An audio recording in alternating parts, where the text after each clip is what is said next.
Hello. क्या फैसला है तुम्हारा? कौन? अच्छा, अब आवाज भी नहीं पहचानोगी मेरी? इतनी अजनबी हो गई हूँ मैं वही हूँ जिसकी जिंदगी तुमने बर्बाद की है। सुंबुल? हाँ, ये तो मैं जानती हूँ कि तुम सुंबुल की जिंदगी भी बर्बाद करने के ही चक्कर में हो। तानिया, मैं तुम्हें साफ साफ कह रही हूँ मिस्टर उमैर अहमद, अगर मेरी बहन पर तुम्हारी वजह से कोई आंच भी आई ना, तो मैं तुम्हें जिंदा नहीं छोड़ूंगी।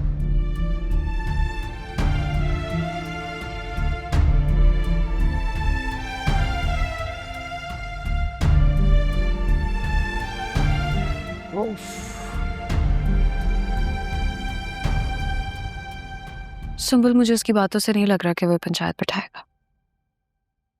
और मेरी बातों से क्या लगता है मैं क्या करूंगी कल?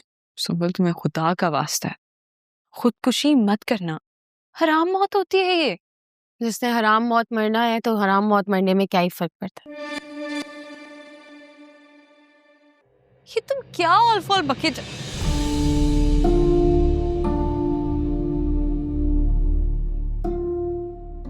हाय मेरे अल्लाह, क्या हुआ है? क्या हुआ? अम्मी, ये लो, अम्मी। ये पकड़। मर जाओ हराम माँ। कर लो खुदकशी मेरे बच्चे। मेरा मुंह क्या तक रही हो? छिड़को ये सारा तेल और जला दो अपने आप को।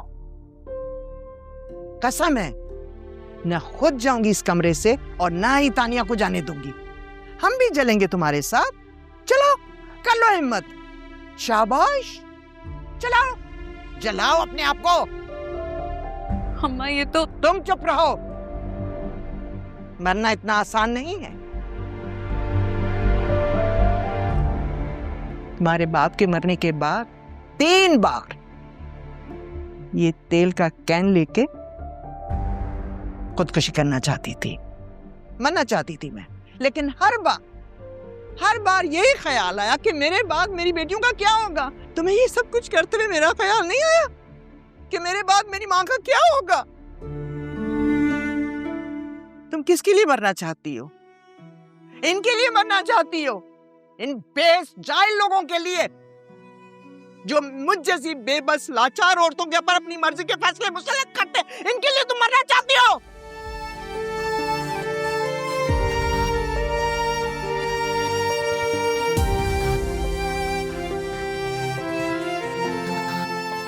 मत रो मेरी बच्ची, मत रो। जो दुख किस्मत में होते हैं ना, उन पर क्या रोना? कौन मर गया यहाँ? जो इतना शोर शराबा लगाया हुआ है, अच्छा खासा सो रहा था, उठा दिया। जुबान बंद रखनी नहीं आती तुम्हें? अम्मी? ये लो, अरे अम्मी, अबे अम्मी क्या हो? ये लो।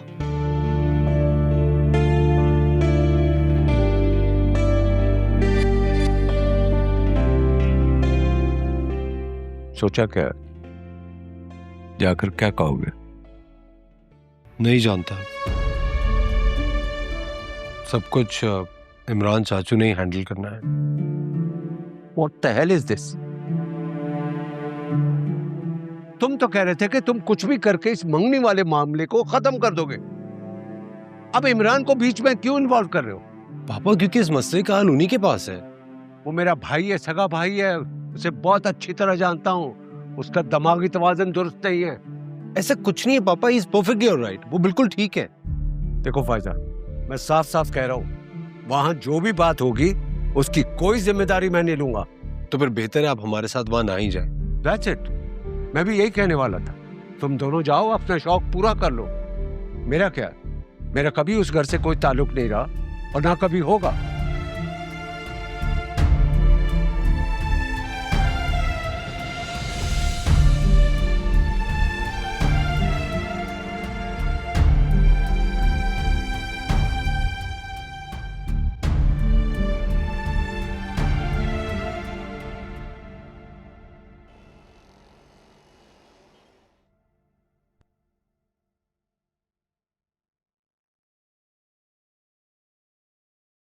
सब सेट?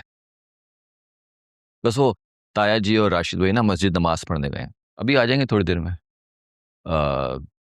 तुम तैयार हो ना? जी। और ये तुम्हारा आखिरी फैसला है। मैंने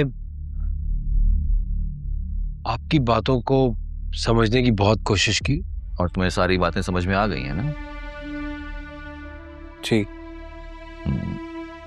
तो तुमने अपना हर मामला तकदीर पे छोड़ दिया है। जी। और जो फैसला भी होगा वो तुम्हें कबूल होगा। जी। और तुम्हारी अम्मा को? उन्हें भी कबूल होगा। तो बस ठीक है। Best of luck.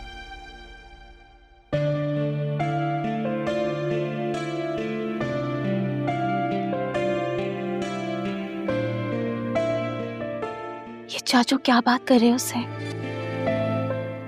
वो तो मुझे नहीं पता, लेकिन मुझे लगता है कि जो भी फैसला होगा ना तुम्हारे हक में ही होगा। छठीस कह रही है मेरी। हाँ सही कह रही हूँ, मैंने इस्तिखारे में भी ना फैसला मेरे हक में ही देखा था। क्या यही कि फैसला मेरे हक में होगा ना? इस्तिखारा कब किया तुमने ये? 3 दिन पहले। कल रात को खुदकुशी करने वाली थी ना तुम? वो तो मैं खामखा जज्बाती हो गई थी। अब मैं बिल्कुल ठीक हूँ। बहुत बड़ी ड्रामेबाज हो तुम। तानिया बात तो सुनो। तानिया ताई जी, ये लड़का उमैर और इनकी वालदा यानी फायजा भाभी ने अपना फैसला मेरे हाथ में दिया है। तो अब मैं जो कुछ भी कहने जा रहा हूं वो दरअसल उमैर और फायजा भाभी के अल्फाज हैं। तो इनका यानी मेरा फैसला ये है कि इनकी 2 शराइत हैं। दरअसल बात यह है ताई जी कि उमैर जो है ना वो सारी जिंदगी लंदन और कनाडा में रहा है, तो वो इतनी जल्दी ना इस माहौल में एडजस्ट नहीं कर सकता। तो इनकी पहली शर्त यह है कि उमैर को इस माहौल में एडजस्ट होने के लिए 3 महीने इस घर में हमारे साथ रहने की इजाजत दी जाए।